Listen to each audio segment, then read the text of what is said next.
My wife stood up during our son's birthday toast and smiled warmly at the whole family. Then she said, "Maybe the reason our son turned out so bright is because he didn't inherit your weak DNA." I was still holding a piece of cake when the room fell silent. Later that night, I realized this announcement wasn't spontaneous. Before we move on, please subscribe to the channel and write in the comments what time it is where you're listening from. But at that moment, standing in the middle of my own living room, all I could hear was the refrigerator humming behind the kitchen wall and the faint sound of my son's birthday song still echoing from someone's phone. My hand was still holding a small piece of chocolate cake. I hadn't even taken a bite. No one moved. My wife stood beside the dining table with her glass raised, like she had just delivered a touching speech, instead of detonating a quiet bomb in the center of the room. My sister slowly lowered her fork. My brother-in-law stared at the floor. And my son, 10 years old, wearing a paper birthday crown, looked around the room without understanding why everyone suddenly looked like statues. My wife laughed softly, not loudly, just enough to break the silence. "Oh, relax," she said. "Why is everyone acting shocked?" No one answered. She placed the glass back on the table and gently touched my shoulder, as if she were comforting me. "You knew, didn't you?" she said lightly. I didn't reply, because the truth was, I didn't know anything. For 10 years I had believed the simple version of our life. I worked. I paid the mortgage. I scheduled the insurance payments. I handled the school fees, the dentist visits, the summer camps.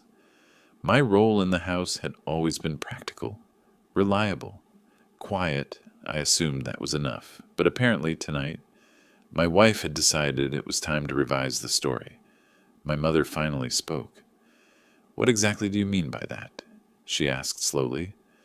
My wife shrugged, like the answer was obvious. "I mean what I said," she replied. "Biology can be surprising." The room froze again. My son tugged on my sleeve. "Dad, what's she talking about?" I looked down at him. His eyes were wide, curious, completely unaware that the adults around him had just entered a conversation he shouldn't have been anywhere near. "It's nothing," I said quietly, but my wife laughed again. "Oh, come on," she said. "He deserves honesty, doesn't he?" My father cleared his throat. "This isn't the time for jokes." "It's not a joke," my wife replied calmly. Then she added something that felt rehearsed. "I just thought it was time everyone stopped pretending." Pretending. That word settled over the table like dust. I slowly set the cake down on the counter, still untouched. "Who is it?" my brother asked. My wife looked at him and smiled. "That's not important." Of course it was important. But the way she said it made it sound like the identity didn't matter nearly as much as the humiliation itself. The point wasn't the truth. The point was the moment. My son shifted uncomfortably beside me. "Mom?" he said. My wife crouched down and kissed his forehead.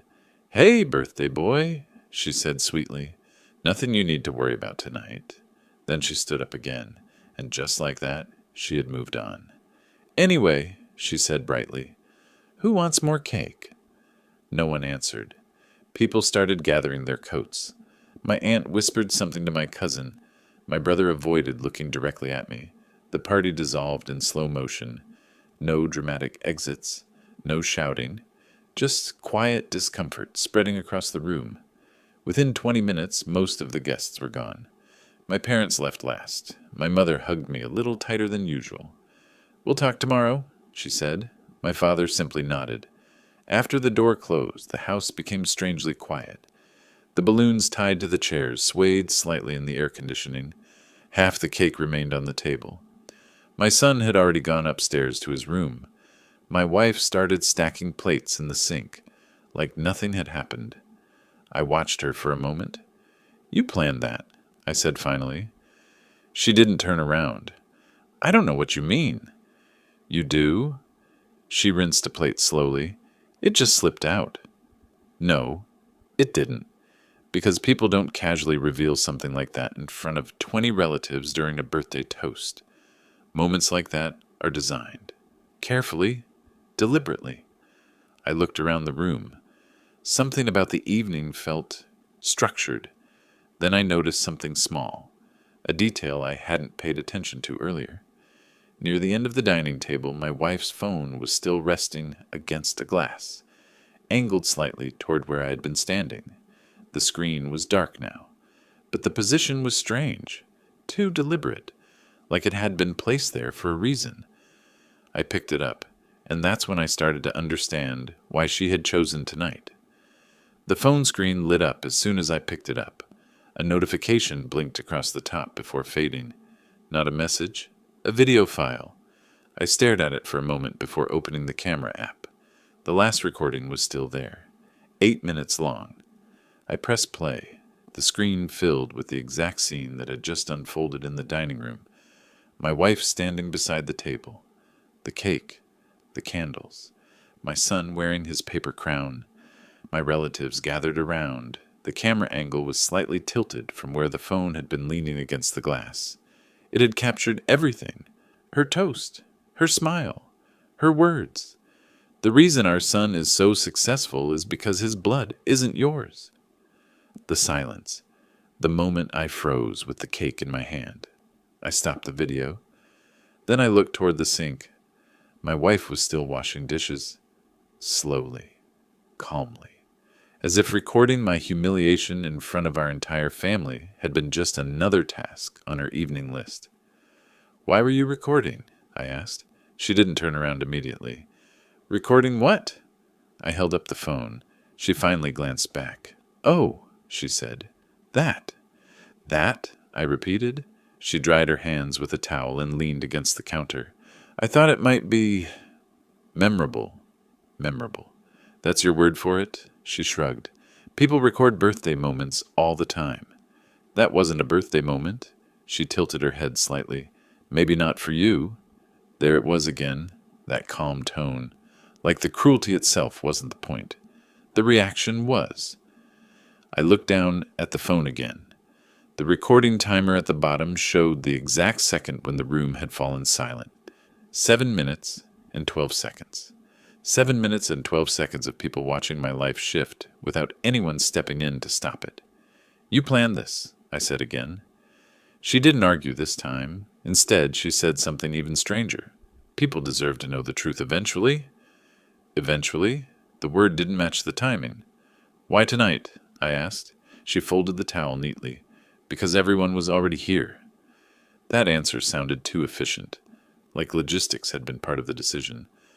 I glanced around the kitchen again, the empty plates, the half-eaten cake, the paper plates with balloons printed on them. This wasn't a spontaneous confession. It was a performance. "You enjoyed it," I said quietly. She didn't deny it. But she didn't confirm it either. She simply looked at me with a kind of polite curiosity, like she was studying how long it would take for the realization to settle in. "You're very quiet," she said. "Should I be loud?" "Most people would be." "I'm not most people." That answer seemed to disappoint her slightly. She had expected something else. Anger, accusations, maybe even shouting. But silence can be uncomfortable in a different way. It leaves space for details. And details were starting to rearrange themselves in my head. I thought about the way she had lifted the glass during the toast, the exact phrasing she used, the pause before she said the words. It hadn't sounded impulsive, it had sounded practiced. "Who else knew?" I asked. "No one." "That's not believable," she sighed. "You're overthinking it." Maybe. But something about tonight had felt coordinated. My brother dropping his fork, my aunt whispering to my cousin, the way a few people had avoided eye contact the moment she spoke. Those weren't the reactions of people hearing shocking news for the first time. Those were the reactions of people realizing the secret had finally been said out loud. I set the phone back on the table. "Where is he?" I asked. My wife frowned slightly. "Who?" "The man whose blood our son supposedly carries." She laughed. "That's not information you're entitled to." Entitled. Interesting word. "For 10 years I've paid every bill in this house," I said calmly.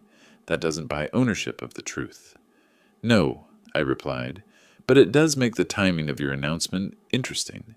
She crossed her arms. What's that supposed to mean? I didn't answer immediately. Instead, I picked up the phone again, not to watch the video, to look at something else, at the top of the screen, above the recording. A small symbol I hadn't noticed before, a live upload icon. The video hadn't just been recorded, it had been shared. My stomach tightened slightly. "Where did you send this?" I asked.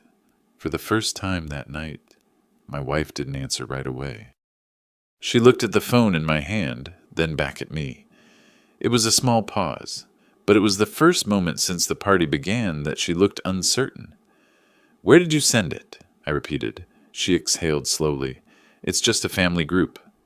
"A family group? Which family?" I asked. She frowned. "Mine."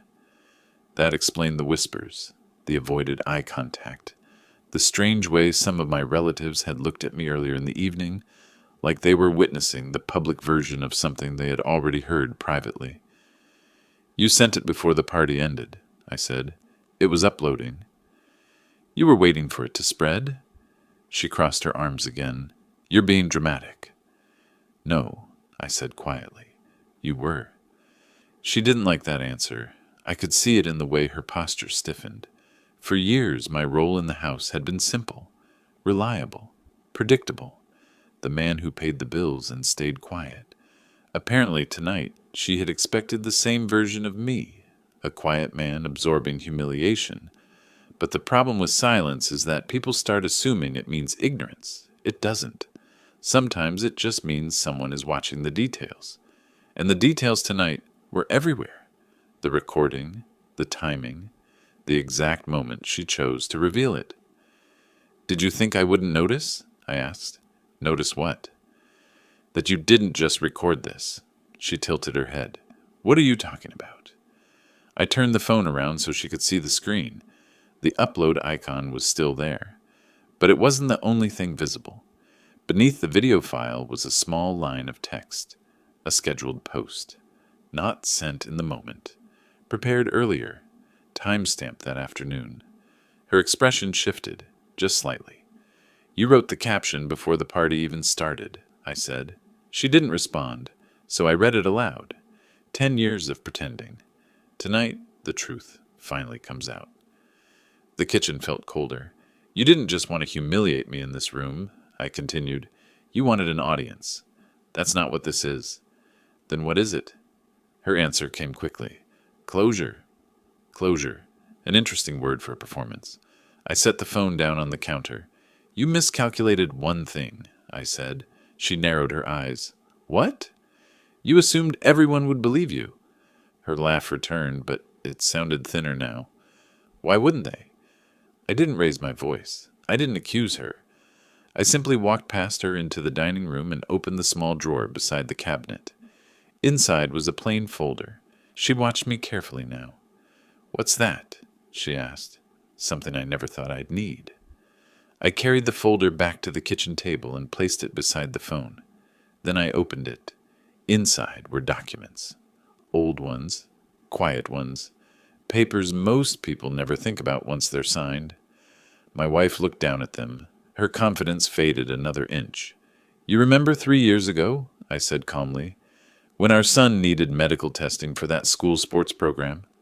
Her face went still. "They required family medical history," I continued. "Blood compatibility records." The silence between us stretched. "And as it turns out," I said, sliding the paper across the table, "those tests were very thorough." Her eyes moved across the page, slowly. Then she looked back up at me. "That doesn't prove anything." "No," I said, "but the next document does." I placed the second paper on top, a DNA report. Her mouth opened slightly. For 10 seconds she didn't speak. Finally she said, "Where did you get that?" "I ordered it." "When?" 2 years ago." That was the moment the balance shifted. Because for the first time since the party started, she realized something important. Tonight hadn't been the first time someone suspected the truth. I'd simply chosen not to announce it at a child's birthday party. "You knew?" she asked quietly. "I suspected." "And you stayed?" "For my son." Her laugh was gone now. "You're lying." "No." I tapped the report. "The results are clear. She stared at it again, then back at me. "This isn't over," she said.